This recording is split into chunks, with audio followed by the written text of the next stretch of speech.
तो जय हिंद साथियों। आइए आज हम लोग सीखेंगे 12th का फिजिक्स। जो टॉपिक चल रहा था आपका इलेक्ट्रोस्टैटिक। तो सेंसर क्लासेज में सभी का स्वागत है रवि वर्मा के साथ। तो आज हम लोग फिजिक्स का आज क्वेश्चन है विद्युतीय विभव और विद्युतीय क्षेत्र में क्या संबंध है। क्या क्वेश्चन है? विद्युतीय विभव और विद्युतीय क्षेत्र में क्या संबंध है। What is the relation between electric field and electric potential. Electric field and electric potential के बीच में क्या रिलेशन है, इसके बारे में हम लोग सीखेंगे। तो आप पिछले वीडियो में सीख चुके हैं कि इलेक्ट्रिक फील्ड क्या होता है, इलेक्ट्रिक पोटेंशियल क्या होता है। तो फिर से आपको याद दिला दे कि बात सरल सा है कि जब आवेश के कारण जैसे अगर मान लिया जाए कि आवेश है और इसके कारण इसके चारों ओर बल का अनुभव होना शुरू हो जाए।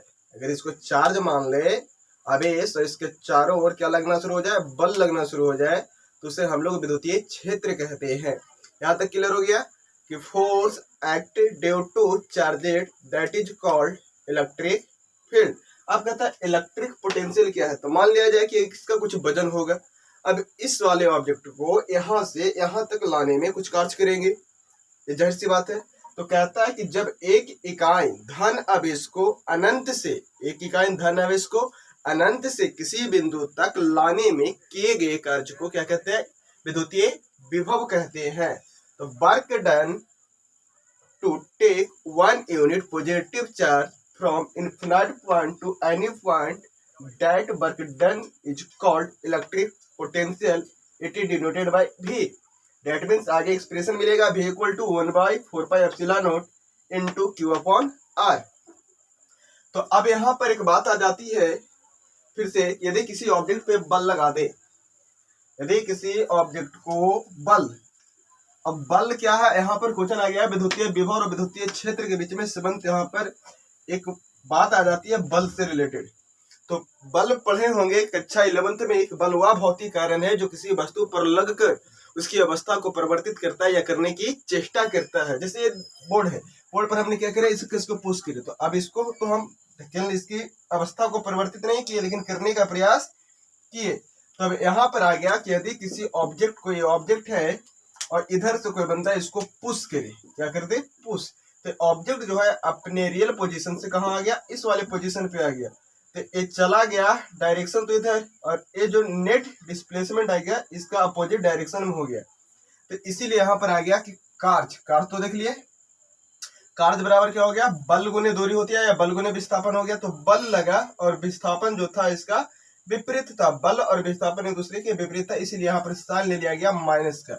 अब कहता है कि V बराबर A इंटू R। अब कहता है कि इस ऑब्जेक्ट को अगर मान लिया जाए कि यहाँ से यहाँ तक दूरी R है, क्या है, R, और इसको यहाँ से यहाँ तक ले गए तो परिवर्तन हुआ, बल लगाए होंगे, कार्य किए होंगे। तो अब कहता है कि ये इलेक्ट्रिक, यहाँ पर बल को दिया गया EMF से, इलेक्ट्रोमोटिव फोर्स से, इसलिए यहाँ पर डिनोट किया गया E से। कौन सा बल? विद्युतीय बल का कह रहा है, आवेश के कारण लगने वाले बल, विद्युतीय क्षेत्र वाला। तो E हो गया डिनोट आपका E, और विस्थापन कितना, दूरी R। तो R में अब दूरी हो सकता है, इस पॉइंट से धीरे धीरे क्या हुआ परिवर्तन होगा। अब जैसे मान लिया जाए कि ये दूरी यहाँ है और इस पॉइंट तक लाना है, तो धीरे धीरे क्या हो गया, दूरी में परिवर्तन हो गया। इसीलिए हम लोग, और कार्य में भी क्या हुआ, परिवर्तन हो गया। अगर मान लिया जाए, फिर से समझिए, ये ऑब्जेक्ट यहाँ पर है और यहीं पर है, पूछे कार्य कितना हुआ भाई, तो कार्य हो गया 0। अब इसको इस पॉइंट पर गंतव्य स्थान पर लाना है, यहाँ से यहाँ तक लाया, तो क्या कुछ कार्य हुआ, कार्य कितना हुआ, V। तो इसीलिए इस V को हमने क्या कर दिया है, डिफरेंशिएट कर दिया। तो यहाँ से आ गया differentiate dV equal to into, और चेंज किसमें हुआ, दूरी में। क्लियर है? तो इसलिए हो गया dr। अब यहाँ से निकाल लेंगे E, तो E बराबर क्या मिल जाएगा, minus dV upon dr। Minus कहाँ चला जाएगा, इसके साथ में। तो E बराबर सीख लिया minus dV upon dr। Objective के लिए बहुत ही इंपॉर्टेंट प्रश्न है आपका। क्वेश्चन पूछ देगा विद्युतीय विभव और विद्युतीय क्षेत्र में क्या संबंध है, ये आंसर में याद रखिएगा, E बराबर माइनस dV बट्टा dr। अगले प्रश्न की ओर बढ़ते हैं। दूसरा नंबर है विद्युतीय क्षेत्र और विद्युतीय विभव प्रवणता में क्या संबंध है। पोटेंशियल ग्रेडियंट बोलते हैं इसे अंग्रेजी में पोटेंशियल ग्रेडियंट के नाम से जानते हैं। ये तो हो गया इलेक्ट्रिक फील्ड। कहता है what is relation between electric field and potential gradient. विद्युतीय विभव और विद्युतीय प्रवणता में क्या संबंध है विद्युतीय क्षेत्र और विभव प्रवणता में। तो कहता है कि विभव प्रवणता का ऋणात्मक मान जो है विद्युतीय क्षेत्र के बराबर होता है। विभव प्रवणता क्या है, कहता है कि जब विद्युतीय क्षेत्र ऋणात्मक हो जाता है तो वो किसके बराबर हो जाता है, विभव प्रवणता के बराबर हो जाता है। तो अभी पिछले थ्योरी से देखे आपने क्या देखे, E बराबर minus dV upon dr।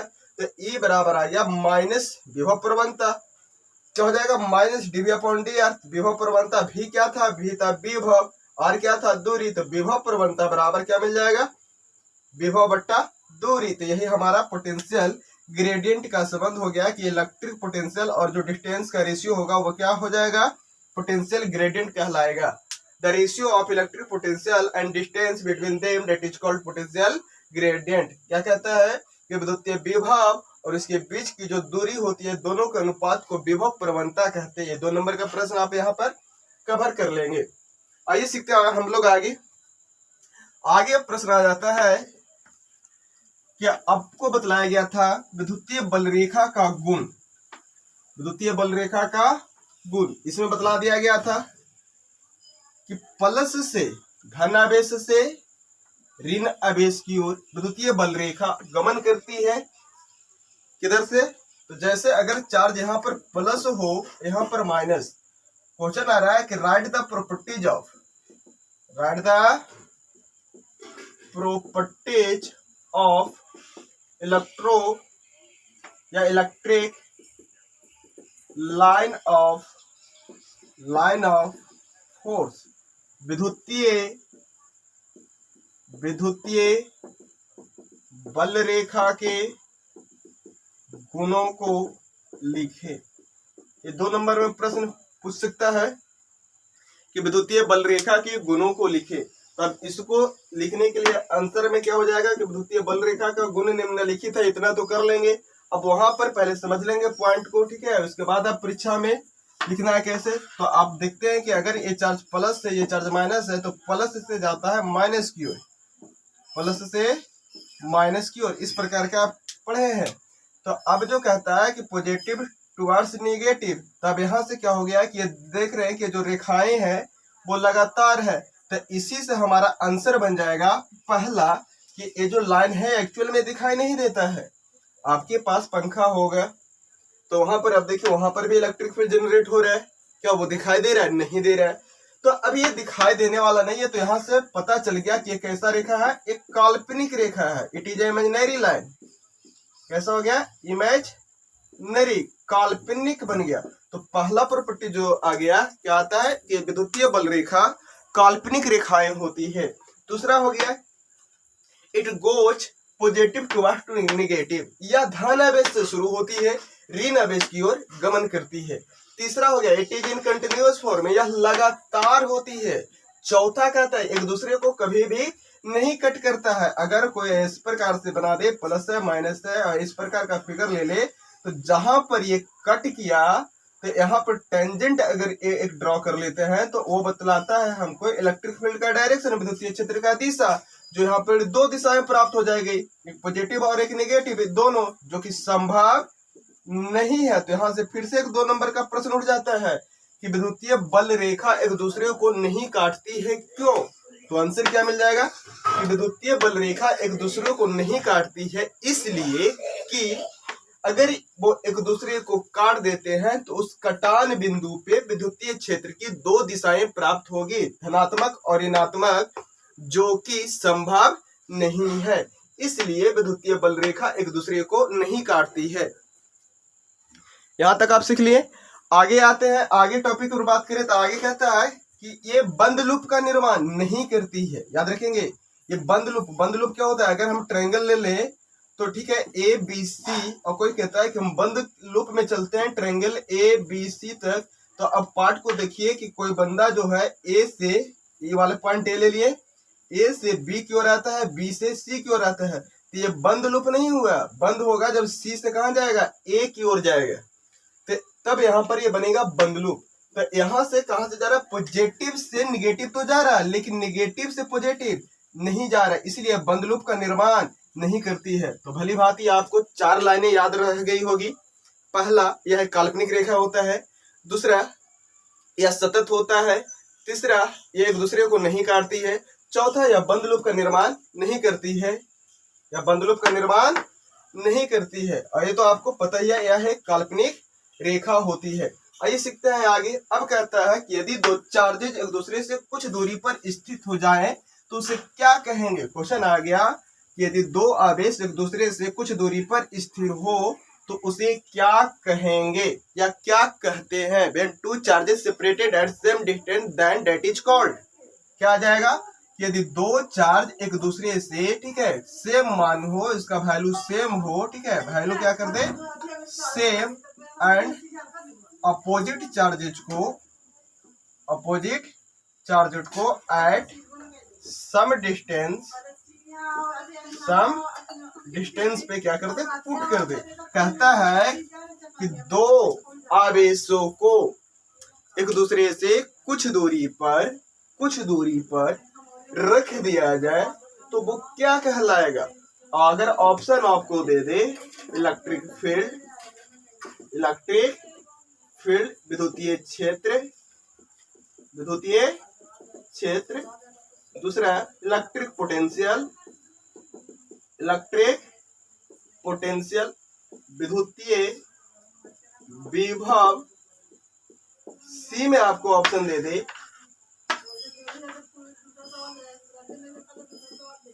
Electric dipole,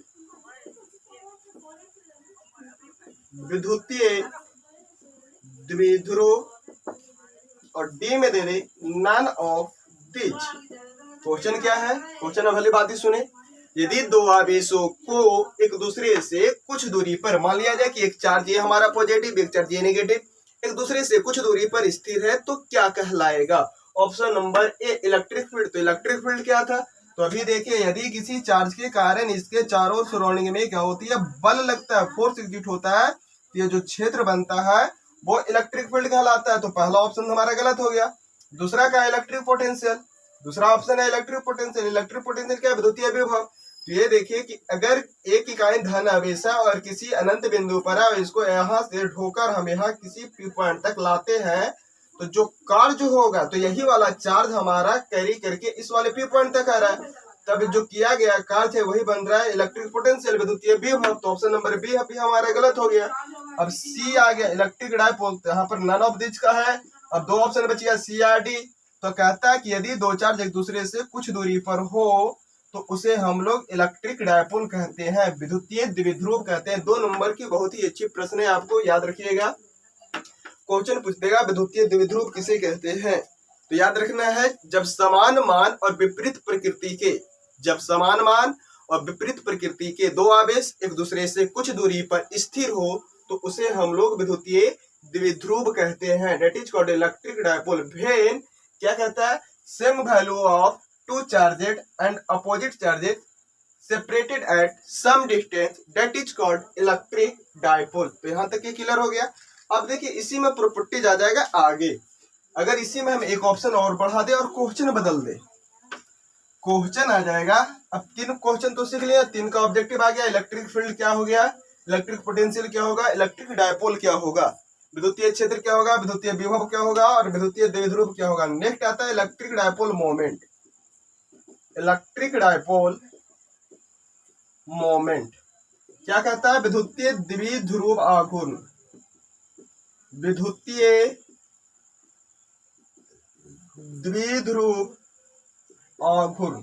ये क्या बनेगा, तो कहता है कि जब समान मान, क्वेश्चन आ जाएगा, इससे आप क्या समझते हैं, 2 नंबर में भी आ सकता है और ऑब्जेक्टिव में भी ऑप्शन करके डाल सकता है। इसीलिए वीडियो को लास्ट तक अवश्य देखें और ध्यान पूर्वक कॉन्सेप्ट को समझने का प्रयास करें। कहता है कि अभी आपने पढ़ा कि अगर एक चार्ज प्लस है एक चार्ज माइनस है, इसके बीच की दूरी याद रखिएगा 2L के रूप में होती है। बाकी एबीसी से कुछ से भी डिनोट कर लेते हैं, कोई फर्क नहीं पड़ता है। इस पे चार्ज प्लस आ गया, इस पे चार्ज माइनस हो गया। अगर मान लिया जाए ए बी, यहाँ पर नोटेशन हम दे देते हैं कि एक चार्ज ए है जो प्लस में है, एक चार्ज बी है जो माइनस में है। तो ए हमारा बन गया इलेक्ट्रिक डाइपोल, ये बन गया इलेक्ट्रिक डाइपोल, विद्युतीय द्विध्रुव। क्या बन गया, विद्युतीय द्विध्रुव बन गया। डिफाइन कैसे किया, जब समान मान और विपरीत प्रकृति के दो आवेश एक दूसरे से कुछ दूरी पर स्थित हो। जब समानमान और विपरीत प्रकृति के दो आवेश एक दूसरे से कुछ दूरी पर स्थित हो तो उसे विद्युतीय द्विध्रुव कहते हैं। अब इसी में आता है कि इसके बीच की दूरी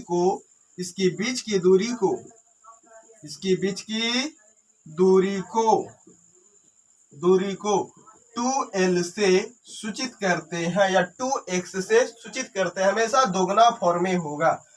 तो अब याद ये रखना है कि यदि हमारा चार्ज प्लस है एक चार्ज माइनस है, इलेक्ट्रिक डायपोल बन गया है तो बीच की दूरी 2L हो जाएगी और इस पे चार्ज आ गया Q, इस पे भी चार्ज आ गया Q।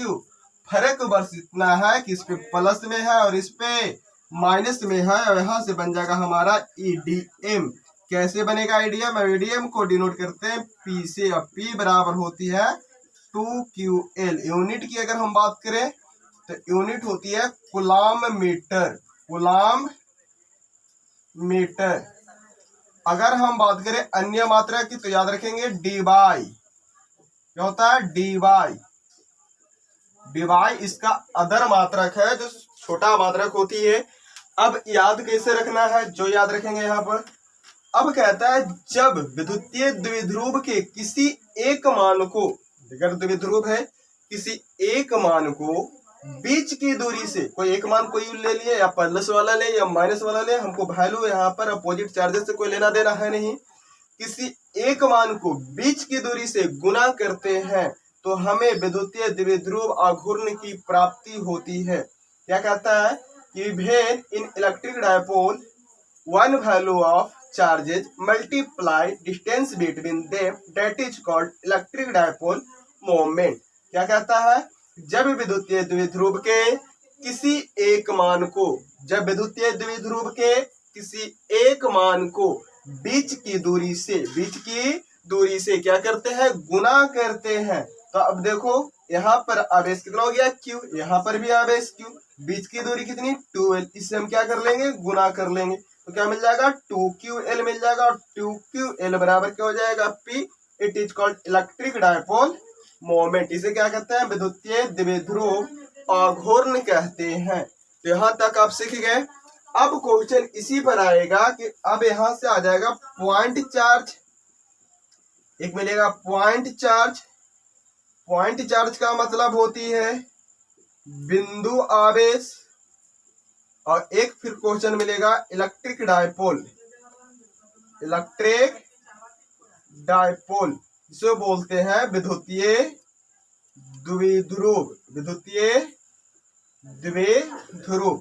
अब इस पे क्वेश्चन क्या मिलेगा? अगर मान लिया जाए कि ये पॉइंट चार्ज है तो इससे आर दूरी पर, अगर मान लिया जाए कि ये पॉइंट है, हम इससे आर दूरी पर है, तो इस वाले पॉइंट पे इलेक्ट्रिक फील्ड क्या होगा, विद्युतीय क्षेत्र क्या होगा और विद्युतीय विभव का मान क्या होगा। तो ये दो क्वेश्चन हमारा 5 नंबर का इंपॉर्टेंट हो गया। दूसरी आती है कि इलेक्ट्रिक डायपोल विद्युतीय द्विध्रुव के कारण एक मिलेगा एक्सियल कंडीशन, दूसरा मिल जाएगा इक्वेटोरियल कंडीशन। तो एक्सियल कंडीशन क्या होता है, इक्वेटोरियल कंडीशन क्या होता है, तो बस बने रहिए इस वीडियो के साथ। अभी तक लाइक और शेयर नहीं किए हैं तो लाइक कर दीजिए और वीडियो को अपने दोस्तों तक शेयर अवश्य कर दीजिए, ताकि वो इस टॉपिक को अगर लेंदी समझते हैं, उनको कॉन्सेप्ट समझ में नहीं आता है, तो वो सही संपूर्ण ढंग में इस टॉपिक को समझ सके।